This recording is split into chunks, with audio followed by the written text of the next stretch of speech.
You're right to be afraid. Be very afraid. Well, no, it's just like you could hear Stuff going on in there. Horrible. And then the man, they're coming out and they're like, yeah, so I was like, this this is is not not nice. That's not nice. I don't We know. also don't want We to should fix it in shoot there. down that corridor either. No, I want to. We do it in the home. We help each other fix it. Car ain't closing here. Like, are you buttoned up? I got you. What? Yeah. Go check on Tom. Open the door. You all right, Tom? You need a paper? You're making me blush, Tom. Tissue?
This is important.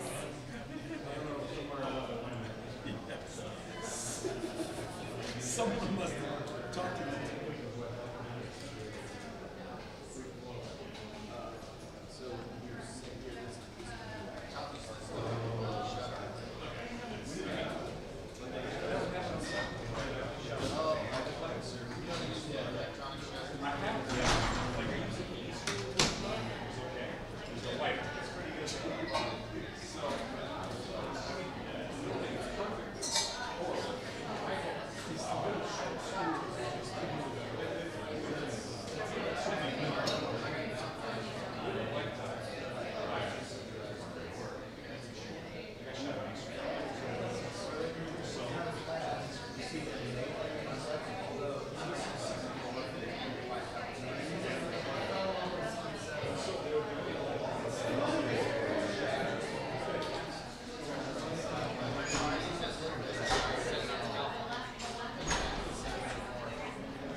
Yeah. We can do it.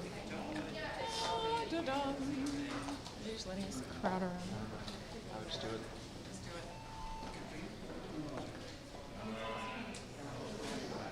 John, you're not manager, right?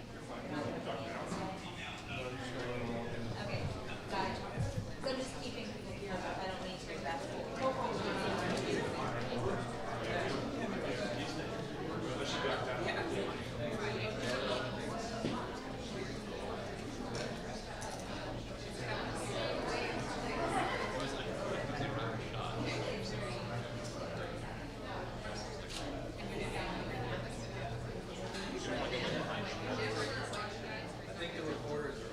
Okay, guys, just one thing, we do have to keep at least the pathway to the elevators open, so.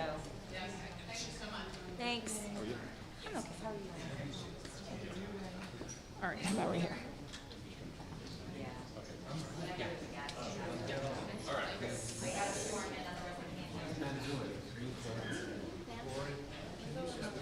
Of course.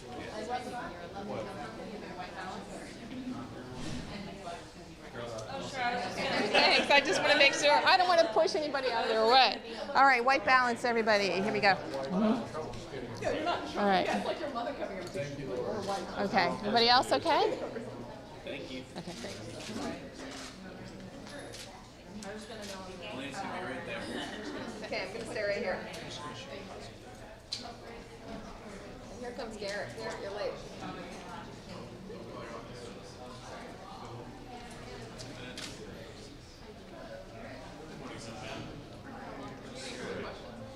Excuse me?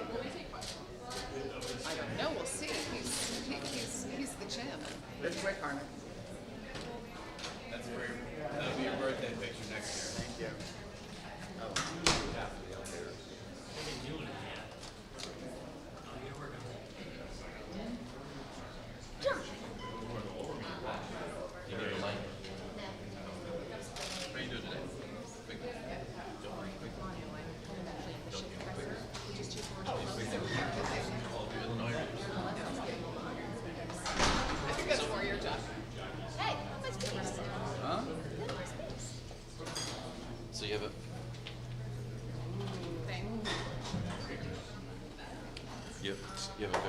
reader who walks by my house every day and steals the post off my stoop. Really? Yeah, I'm kind of proud, kind of pissed off that he's taking my money. But hey, he's reading the paper. He's reading the paper. Or she, but it's got to be he, right? Only dudes commit crimes. No, older women You think an older woman? who You're saying actually here on national feel, TV that you think an older woman is stealing my who newspaper? feels entitled. Yes. Oh, really? Saying that, and the mic is live. Yeah, they just walk up to people with the paper, open up, read the front page. Exactly. They do, like it's normal. That's my paper. It's on the sidewalk in front of me.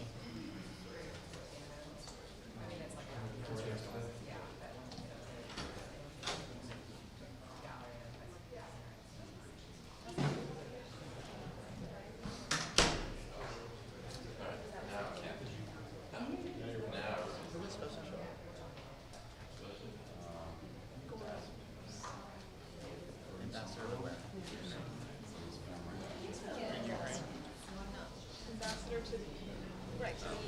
Someone is ambassador to the first one. But it's not actually which is You're going to get the best shot.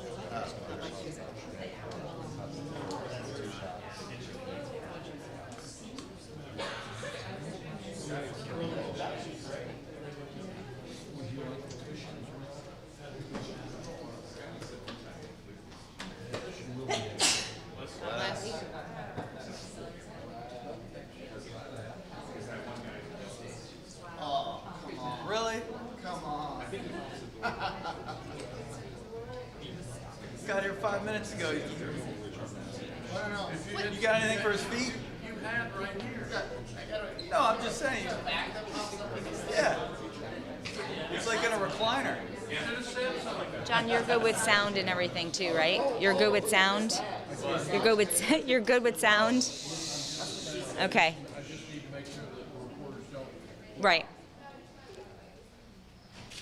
That was his nice way of saying, please avoid getting into his frame. Bless you. Somebody with no hair.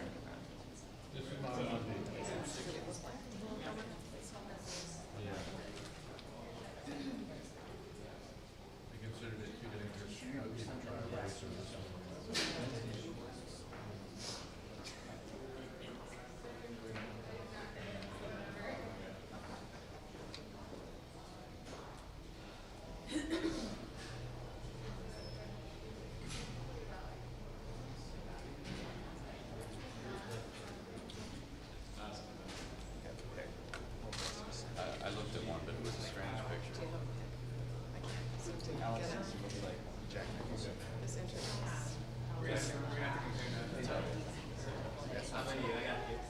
Yeah, see, that's the same picture.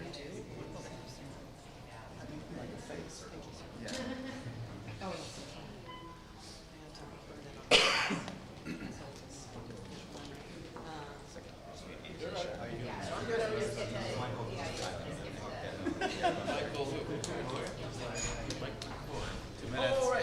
Two minutes.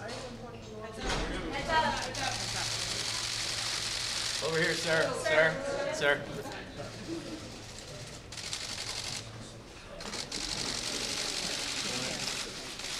Good morning. We were informed about an hour and a half ago that by the attorney for Ambassador Sondland that the State Department would refuse to allow him to testify today. This was after conversations well into yesterday afternoon and evening with the State Department legal advisor, in which there was no indication that the ambassador would be a no-show.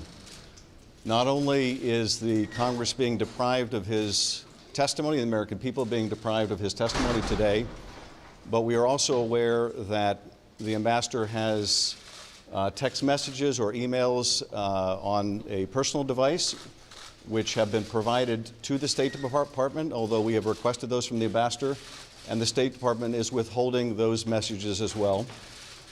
Those messages are also deeply relevant to this investigation and the impeachment inquiry. And I want to just explain for the public The significance of this witness and the significance of the decision, evidently by the Secretary of State and President or both, to withhold this key witness's testimony today. We know from the text messages that Ambassador Sondland was in discussion with Ukrainian counterparts, with fellow diplomatic personnel, and the President, as well as at least one U.S. Senator, about the course of events that we are investigating. We know from those text messages that diplomatic personnel raised a concern with him that military assistance was being withheld to secure help from Ukraine in the President's re-election campaign. We know that Ambassador Sondland had at least one discussion with a fellow diplomat on that very subject of why military assistance was being withheld. We know Ambassador Sondland was a key player in efforts to obtain a commitment from Ukraine to investigate a bogus conspiracy theory about the 2016 election, as well as Joe Biden and his son. And we know that the ambassador has relevant evidence on whether the meeting with the president that the Ukrainians desperately sought with President Trump was being conditioned on these investigations that the president believed would help his re-election campaign. It is hard to overstate the significance of not just Ambassador Sondland's testimony and the documents, but the testimony of others as well. The failure to produce this witness, the failure to produce these documents, we consider yet additional strong evidence of obstruction of the constitutional functions of Congress, a co-equal branch of government. There are four issues that we are looking at least four issues that we are looking at, all that go to the heart of our national security. And by preventing us from hearing from this witness and obtaining these documents, the President and Secretary of State are taking actions that prevent us from getting the facts needed to protect the nation's security. We are looking into whether the President solicited foreign help in a U.S. presidential election again. We are looking into the issue of whether a meeting that Ukraine desperately sought with the President at the White House was being conditioned on the willingness of Ukraine to investigate this bogus conspiracy theory about 2016 and investigate the Bidens. We're looking at whether Ukraine was given reason to believe that military assistance it desperately needed to fight off the Russians was being withheld until it made commitments to do these political investigations for the President. And we are looking into the question of whether there has been an effort by the President, the Secretary of State, and others to cover up this misconduct.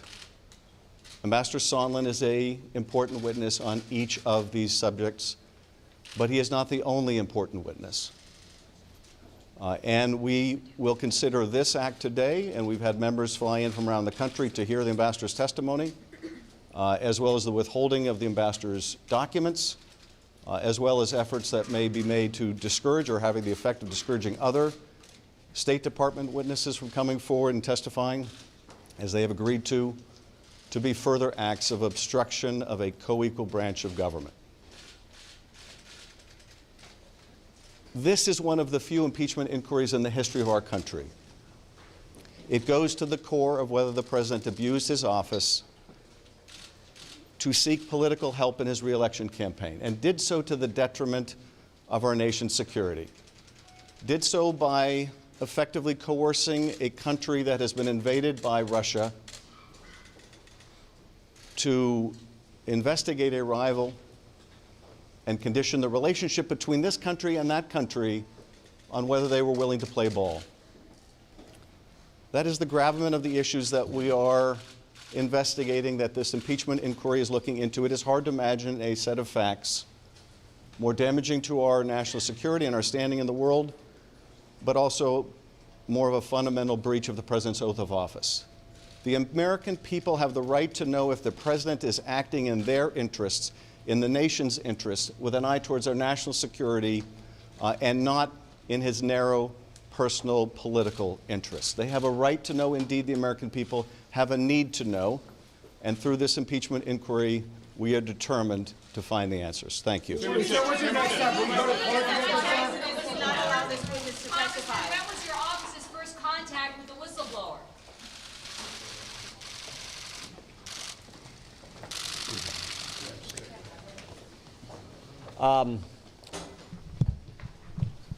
We understand the reason why the State Department decided not to have Ambassador Sondland appear today. I mean, it's based on the unfair and partisan process that Mr. Schiff has been running. When you think about what the Democrats are trying to do, impeach the President of the United States 13 months prior to an election based on an anonymous whistleblower with no firsthand knowledge who has a bias against the President. And the guy running the process, Chairman Schiff, didn't even tell us that he had met with the whistleblower prior to the whistleblower filing the complaint. Adam Schiff didn't tell us the way he treated Ambassador Sondland last week in this, Ambassador Volker in this interview last week. That treatment is the reason why the administration and the State Department said we're not going to subject Ambassador Sondland to the same treatment. And look, we were actually looking forward to hearing from Ambassador Sondland. We thought he was going to reinforce exactly what Ambassador Volker told us last week. But again, unfortunately, when you have a Speaker of the House who says we need to strike while the iron's hot, when you have a chairman of the committee who is so biased against this president that he wouldn't even tell us that he had met with, his staff had met with the whistleblower prior to the whistleblower filing the complaint. And frankly, this is a pattern with Mr. Schiff. He did the same thing, if you remember, the first big hearing the Democrats did this Congress, Michael Cohen. He didn't tell us that his staff had met with Mr. Cohen 4 hours prior to Mr. Cohen testifying. He didn't tell us that last summer he had met with Mr. Simpson out in Colorado, palling around with the guy with Fusion GPS. So this is a pattern. Like I said, we were hoping to hear from the ambassador today, but we understand exactly why the administration, exactly why the State Department has chosen to say, look, if it's going to be this kind of process, if you're going to selectively leak text messages, 67 pages of text messages we had, they take a handful and release to all of you, and not give the full context and not release the transcript, we understand why they made this decision at this moment. I'm going to let some of my... Ambassador Sondland says he's disappointed that he wasn't allowed to attend this deposition today. Yeah, and I said the same thing. We wish he would have been able to testify too, but we fully understand why the administration made the decision they did. When you're going to have a chairman release certain parts of what was said in a closed-door interview and not release the entire transcript and give it context, you can see why they didn't want to subject Ambassador Sondland to the same kind of treatment. Do any of you have concerns? There's no wrongdoing here. Isn't that all the more reason why he should be allowed to come up and testify and just answer all of your questions? Yeah, there is no wrongdoing. Ambassador Volker was clear. Remember, Ambassador Volker is... Why not release the transcript so you can all see what Ambassador Volker told us? There is no wrongdoing. He was completely as clear as could be, no quid pro quo whatsoever. The two guys on the call, no quid pro quo whatsoever. Democrat chairman, after they read the transcript, said no quid pro quo whatsoever.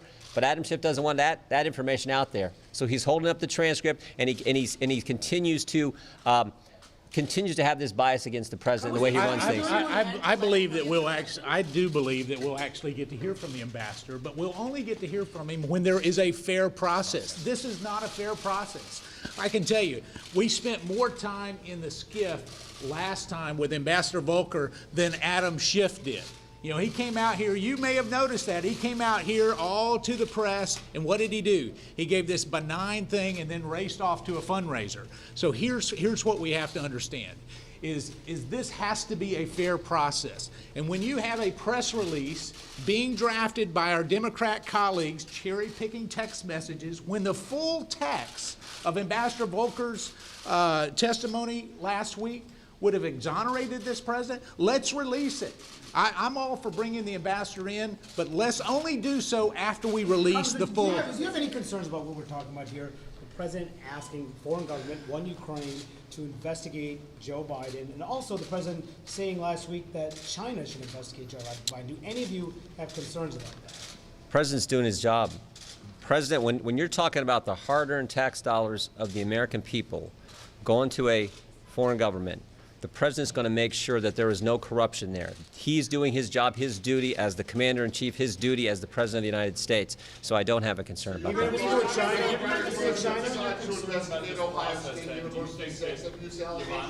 not testify on Friday either.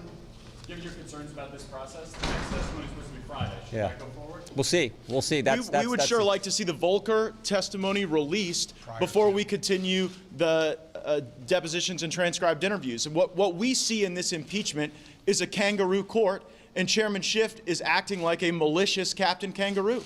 He lied about the Russia investigation, that he had more than circumstantial evidence. He lied about meeting with the whistleblower prior to the whistleblower's ultimate writing of their complaint. And we would like to unpack the last set of Schiff lies regarding the Volker testimony before we go to the next set of Schiff lies on Sondland or any further We've been asking witnesses. for it since we had it. It should have been out immediately. But the Democrats say Republicans are just obsessed with the contact between the chairman's office and the whistleblower, and that it's just a process issue. It doesn't really matter. How do you respond to that? We think there are real concerns there. I know you've done some reporting on that, so we think there are real concerns that hopefully over time the American people will be able to see. Can't really get into all that, but yeah, we have real concerns. Congress, would we take any legal action to actually try and unmask the whistleblower at any point? No, but I think the American people have a right to know who the whistleblower is, but we're not going to do that. Why would the State Department cancel this deposition just a few hours before it was set to begin, after Ambassador Sondland had already flown back here from Brussels? I think the hope was we would have the Volker testimony released. Give the majority enough time, the maximum amount of time to release the testimony that happened last week. And so we have that information out there, and we know in good faith that they in good faith are going to release the testimony for the American people to see, as opposed to parsing out little pieces that support their narrative. And if they're willing to do that, then I think that that the administration will be willing to do more moving forward. But if it's going to be a one-sided deal. Hold on, you guys are all journalists. Is there a single journalist here that doesn't want to see the full transcript of Ambassador Volker's testimony? But to do I agree, and the American people agree with every one of you. Let them judge for themselves. That's what we need to do. So there's an argument against releasing the Volker transcript before all the other witnesses testify. You mean Adam Schiff made the argument? I'm just putting it out there for you to respond. There's an argument against releasing the Who Volker. made the argument? I haven't heard that argument, and so at this particular, There's an argument against transparency. There's an argument. No, hold on a second. There's an argument in favor of cherry-picking selective releases of texts. There's an argument in favor of only telling the American public what is best in the interests of wanting to take down a sitting president. Maybe you should ask what was said inside of Volker's deposition during his transcribed interview with regards to Adam Schiff's fairy tale quid pro quo charge that aid from the United States to Ukraine was being linked to an investigation into the Bidens. Why don't you ask, what did Ambassador Volker say about that? That's a great question. I'm glad that you asked that question. And I'll tell you the reason why that question was so important for you to ask is for many things, because he was in this room for several hours. And during several hours of testimony, he talked about how President Zelensky had no idea that there was a hold on aid at the time of the July 25th call. Ambassador Volker testified about how the readouts of the phone call that was made to him, that there was nothing in the readouts about there being a hold on U.S. aid or a quid pro quo. Or Ambassador Volker testified, this is what the transcribed interview would tell you if you asked this question. I'm glad that we're having this discussion. The next day, Ambassador Volker meets with President Zelensky. And in that meeting, there is no reference to a quid pro quo or President Zelensky having any idea that there was a hold on aid, or over the course of Ambassador Volker's next several weeks engaging with Ukraine. Ukraine makes no reference to there being a hold on aid or there being a quid pro quo. And by the way, you know what else Ambassador Volker testified to? This entire time, the aid was getting released. It was going to get released. And guess what happened? The aid got released. And you know what didn't have to happen? There was no new investigation that had to get created. This whole thing is a fairy tale. Adam Schiff is misleading you, and you're playing along with it. Many of you are, And the American public is then getting deceived. When Adam Schiff said, for example, that President Trump was asking President Zelensky to manufacture dirt on the Bidens, you know what Ambassador Volker testified to? That was absolutely untrue.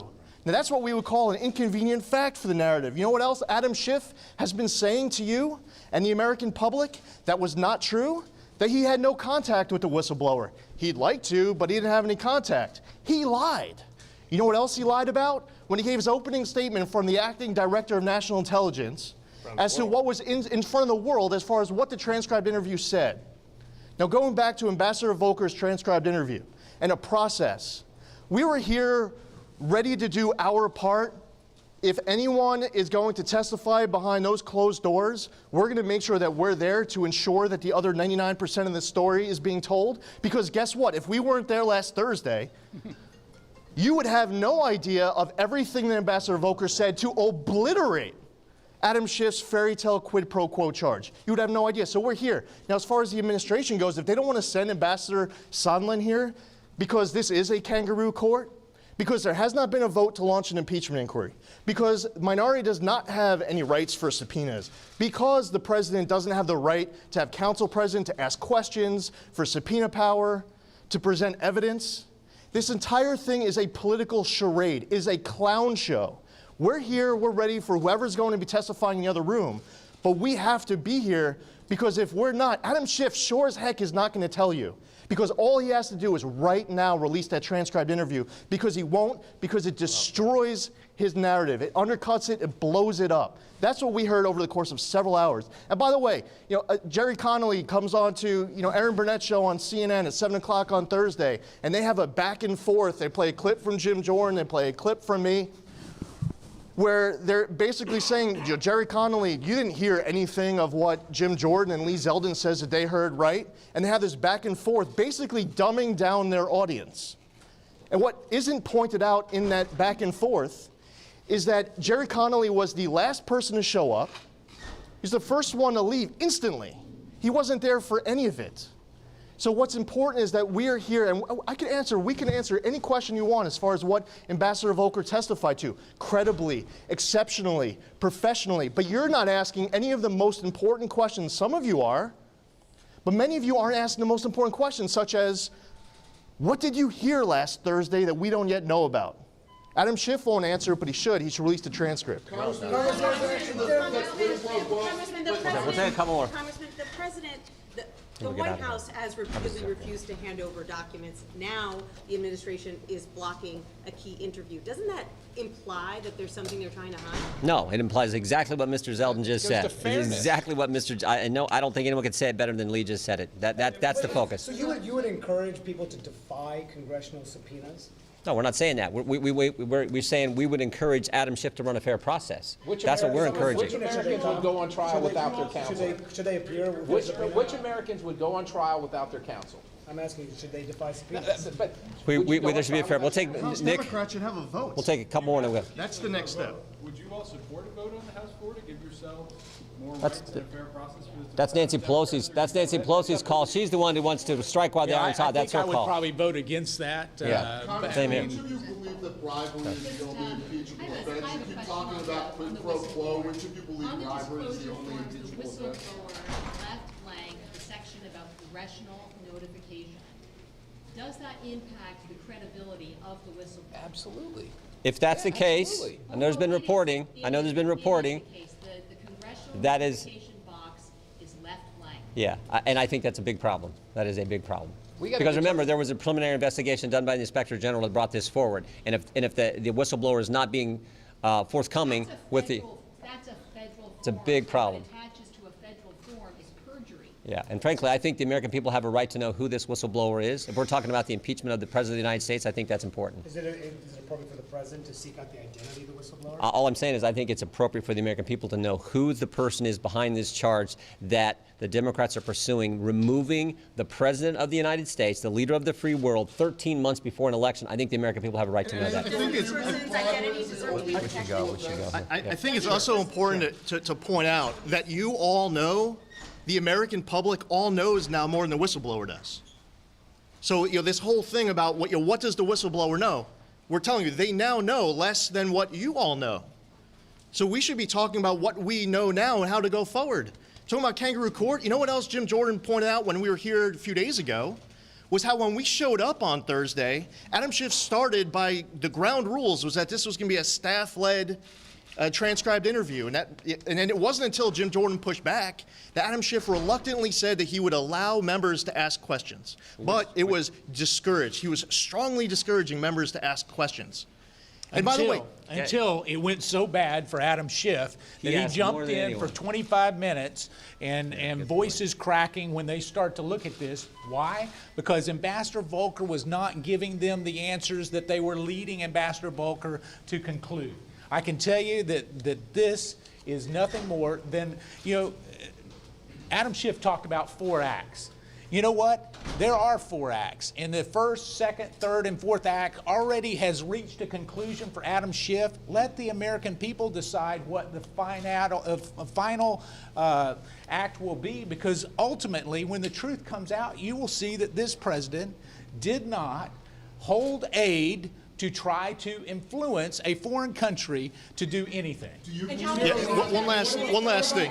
One other thing that's really important to point out is that another show put up on Sunday, one of the texts from Bill Taylor.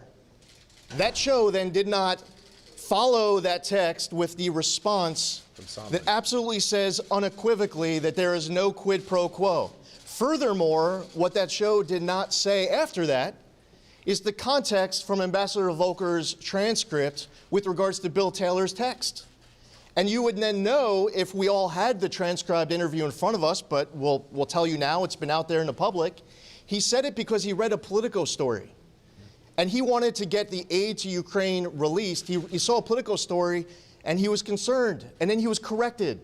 But why is it that the coverage is only going to show Bill Taylor's text and not show the response correcting it and not provide any context whatsoever? You know why I'm pissed as I stand here? Because right now, this Congress, our country, all across the entire country, there are people watching this who are disgusted with how 2019 has gone.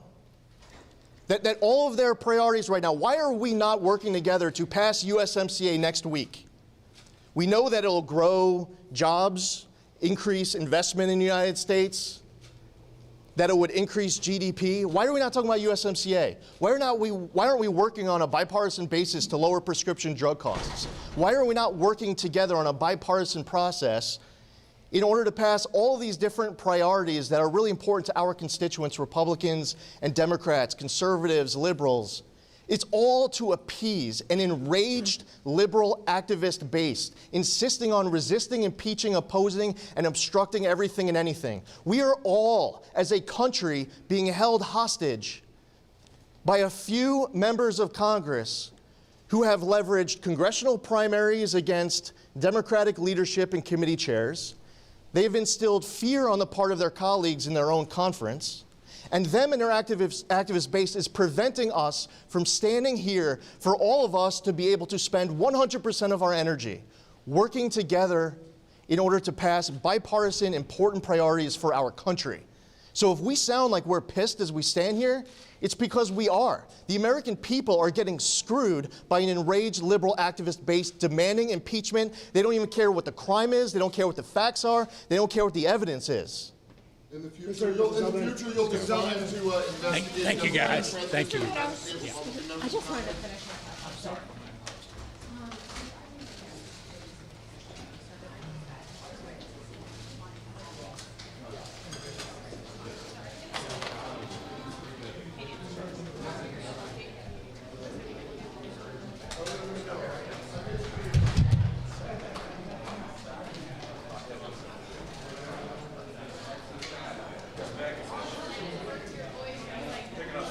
I want to make sure there's